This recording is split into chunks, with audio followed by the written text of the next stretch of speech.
হচ্ছে ব্যারিস্টার রফিকুল ইসলাম মিয়া? আমরা সুদীর্ঘক্ষণ যাবৎ আওয়ামী লীগের একজন উচ্চমানের নেতা এবং বিশিষ্ট আইনজীবী জনাব ইউসুফ হোসেন হুমায়ুনের বক্তব্য শুনেছি।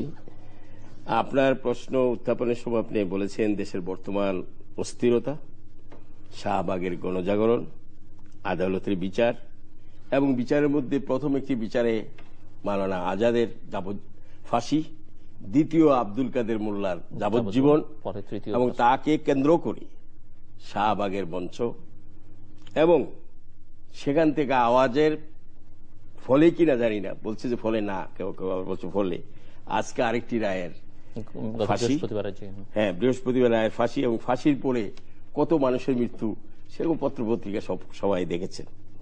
সমস্ত ব্যাপারটাতে আমি অত্যন্ত উৎকণ্ঠিত, উদ্বিগ্ন এবং বিচলিত।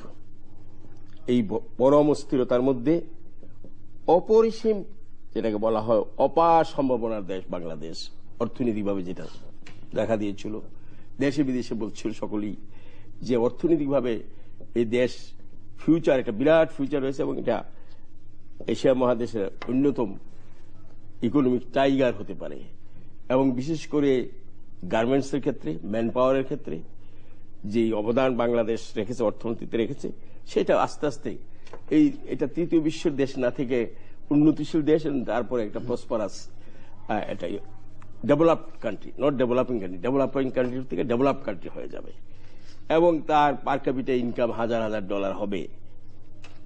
এইটা বর্তমান পুরোপুরি ঘটনাটাকে বিশ্লেষণ করলে এবং এটার দিকে তাকালে যেই অস্থিরতার মধ্যে আমরা চলে আসছি, তাতে অর্থনৈতিকভাবেও দেশটাকে স্বাবলম্বী হয়ে যে একটা ডেভেলপ কান্ট্রি হিসেবে হতে পারত, সেই দিকে একটা মারাত্মক আঘাত আসছে বলে আমি মনে করি।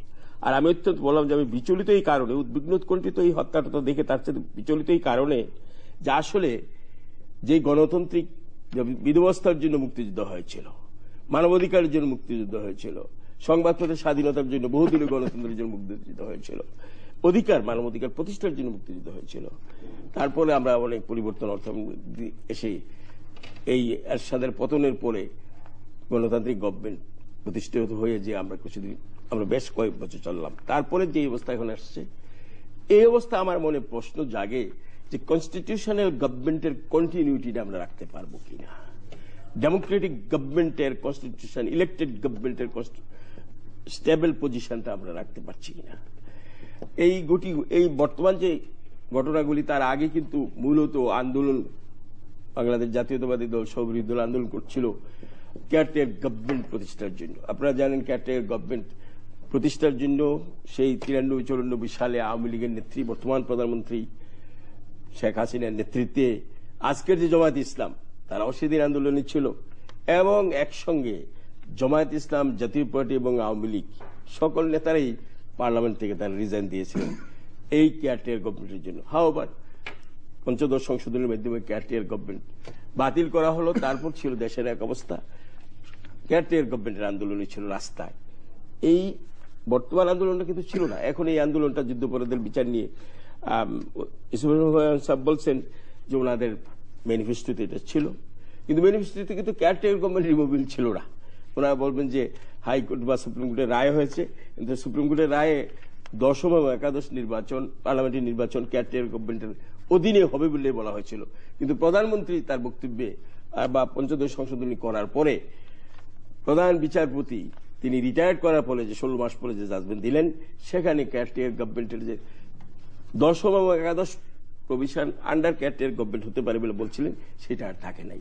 পৃথিবীর ইতিহাসে একটা জাজমেন্ট ডেলিভার্ড করার পরে, তার সেলিয়েন্ট ফিচার ডেলিভার্ড করার পরে মূল জাজমেন্ট থেকে সেটা সরে গেছে পৃথিবীর ইতিহাসে আমার জানা মতে নেই। তিনি একজন সিনিয়র লয়ার, তিনি যদি জানেন যে কোন জাজমেন্ট এরকম হয়েছে, আমি জানি না, উনি বলতে পারেন। সুতরাং এই হলো অবস্থা, ব্যাকগ্রাউন্ডের কথা আমরা বলেছি। আর একটা আপনার তুলেছেন খুব অত্যন্ত গুরুত্বপূর্ণ, যেটা আপনি নিয়ে 1934 সালে ভারত, পাকিস্তান, বাংলাদেশ পররাষ্ট্রমন্ত্রীদের একটা ডিক্লারেশন হয়েছিল এবং অতীতে ভুলে যাবে, ফরগিভ এন্ড ফরগেট আমরা, এবং বিশেষ করে পাকিস্তান হয়তো তার অতীতের জন্য ক্ষমা চাইবেন।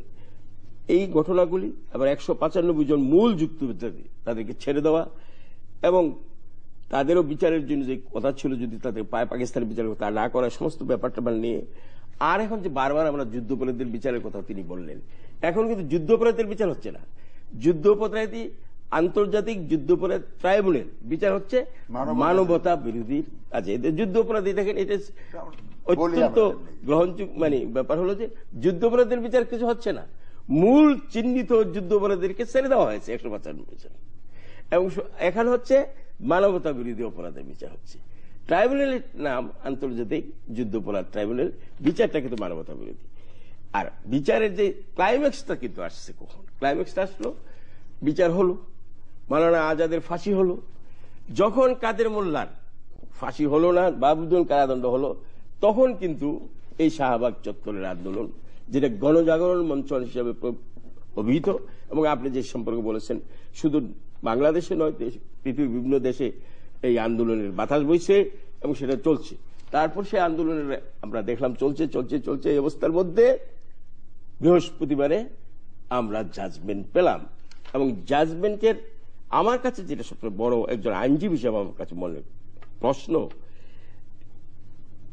সকলেই যারা ওই আইন অঙ্গনে রয়েছেন এবং জনাব একজন more senior lawyer, criminal expert lawyer, উনিও শুনেছেন আমার মনে করি, আমাদের সরকারি দলে যারা ওকালতি করছেন কেস করছেন তারাও আমাদের অত্যন্ত পরিচিত, তাদের সঙ্গে আলাপ হয়েছে, এমনকি ডিফেন্স লয়ারদের সঙ্গে আলাপ হয়েছে, সকলে আমার কাছে একমত হয়েছেন, বলেছেন আর কি যে কাদের মোল্লার বিরুদ্ধে কিন্তু যে সমস্ত অভিযোগ শক্ত অভিযোগ ছিল সাঈদীর ব্যাপারে অত শক্ত অভিযোগ ছিল না। এখন যে আন্দোলন শুরু হলো যেটা শাহবাগ চত্বরের আন্দোলন হিসেবে খ্যাত এবং যেটাকে বলা হয় গণজাগরণ, এটার একটা দিক আমি বলবো পৃথিবীর ইতিহাসে যত গণজাগরণ হয়েছে এবং গণজাগরণ পরিণামে গণ অভ্যুত্থান হয়েছে, সব গণজাগরণ হয়েছে সরকারের বেবিচার অবিচার অন্যায় অত্যাচার জুলুম নির্যাতনের বিরুদ্ধে।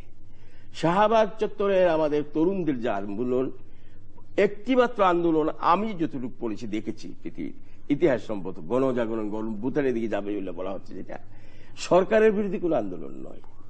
ট্রাইব্যুনাল যারা রায় দিল অর্থাৎ কাদের মোল্লাকে যারা ফাঁসি না দিয়ে বিচার করে তার সাজা দিলেন যাবজ্জীবন, তাদের বিরুদ্ধে বলছে আন্দোলন না।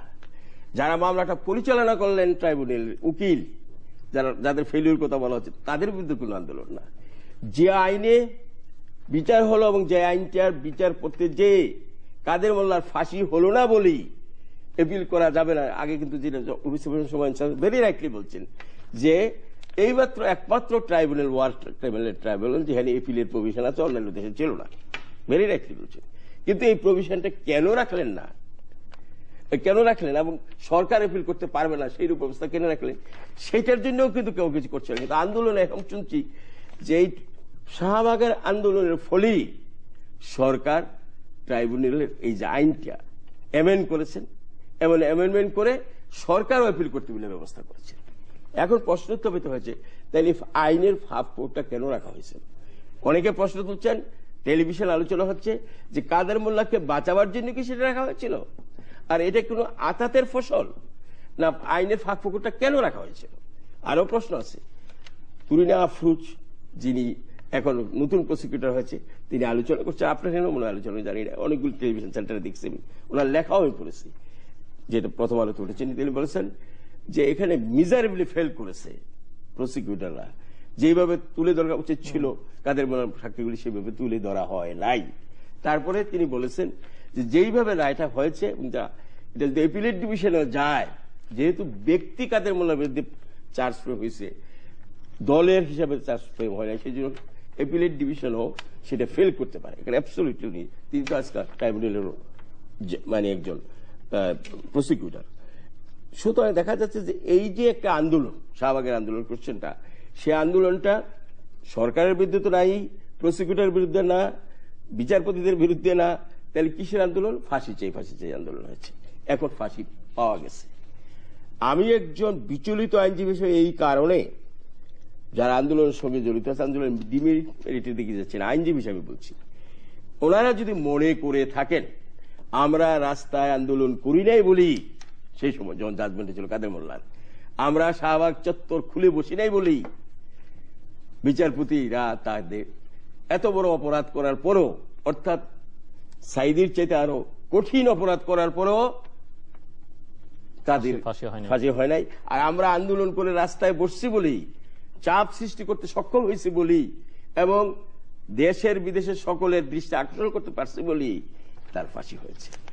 এই একটা ধারণা যদি ওনারা করে বা সাধারণ মানুষ যদি এই ঘটনা থেকে এই ধারণা পায়, তাহলে বাংলাদেশের বিচার ব্যবস্থা সম্পর্কে, বিচারকদের সম্পর্কে এবং যারা মামলা পরিচালনা তাদের সম্পর্কে একটা অত্যন্ত ভ্রান্ত ধারণা জন্মে যেতে পারে, যেটা আমাদের ইন্ডিপেন্ডেন্ট অফ জুডিশিয়ারি ব্যাপারে, নিরপেক্ষ বিচার ব্যবস্থা এবং স্বচ্ছ বিচার ব্যবস্থা, স্বাধীন বিচার ব্যবস্থা, আইনের শাসন ব্যবস্থা এবং সত্যিকারের মানুষের সঠিক বিচার ব্যবস্থা সম্পর্কে মানুষের মনে নানা প্রশ্ন দেখা দিতে পারে।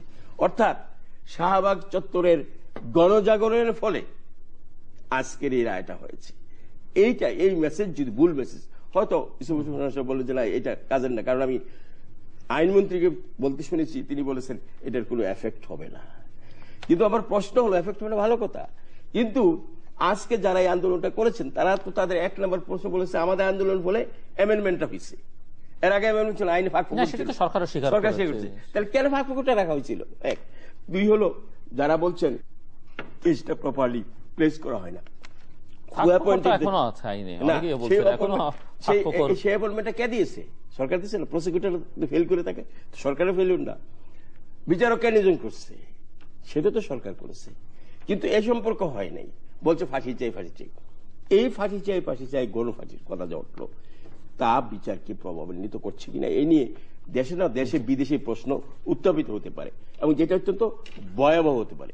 আমি ব্যক্তিগতভাবে সকল প্রকারের অপরাধের বিচার চাই এবং সকল প্রকার মানে অপরাধ যারা করছে হত্যার, এবং আমি সেটা কোরআনের একটা পবিত্র আয়াত উল্লেখ করে বলতে চাই।